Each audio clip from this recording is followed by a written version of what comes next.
శ్రీరాముడు ఎలా మరణించాడు? రామాయణంలో దాచిన రహస్యం ఏమిటి?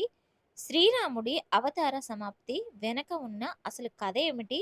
రాముడు సరియు నదిలో ఎందుకు ప్రాణత్యాగం చేశారు అన్న విషయాల గురించి మనం ఇప్పుడు ఈ వీడియోలో క్లియర్‌గా తెలుసుకుందాం.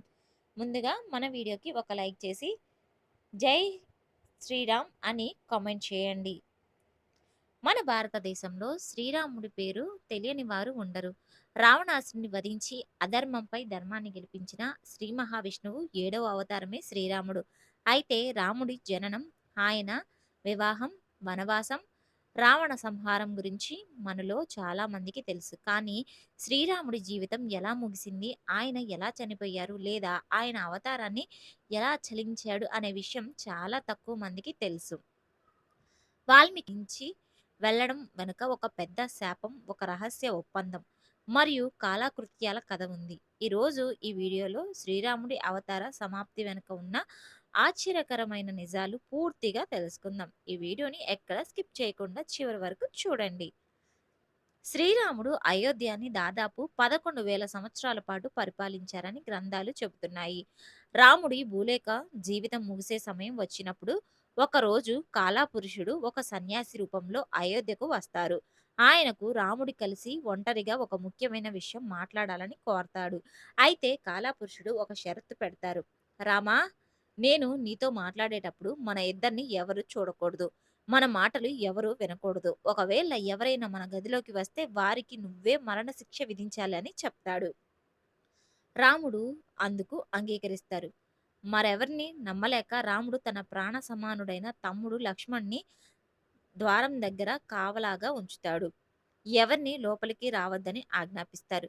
సరిగ్గా అదే సమయంలో తీవ్రమైన కోపానికి పేరుగాంచిన దుర్వాస మహర్షి రాముణ్ణి కలవడానికి వస్తారు. లక్ష్మణుడు ఆయనను ఆపి, "స్వామి, అన్నయ్య లోపల ముఖ్యమైన చర్చలో ఉన్నారు. కాసేపు ఆగండి" అని వేడుకుంటారు.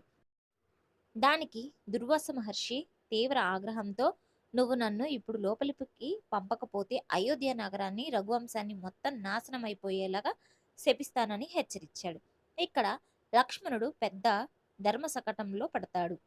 వంశం నాశనం కావడం కంటే అన్నయ్య చేతిలో తాను మరణశిక్షకు గురి కావడమే మేలని భావించి లక్ష్మణుడు లోపలికి వెళ్లి దుర్వాస మహర్షి వచ్చిన విషయాన్ని రాముడికి చెప్తారు.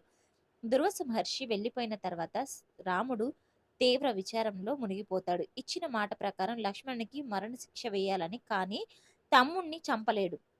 అప్పుడు రాముడి గురువైన వశిష్ఠుడు ఒక మార్గం చెప్తారు. రామ, సాధువులను సజ్జనులను త్యజించడం, వదిలేయడం మరణ శిక్షణతో సమానం కాబట్టి లక్ష్మణ్ణి వదిలిపెట్టు అని చెప్తారు. అన్నయ్య మాటను, ధర్మాన్ని కాపాడడానికి లక్ష్మణుడు తానే స్వయంగా ఇల్లు వదిలి నేరుగా సరియు నది దగ్గరకు వెళ్తారు.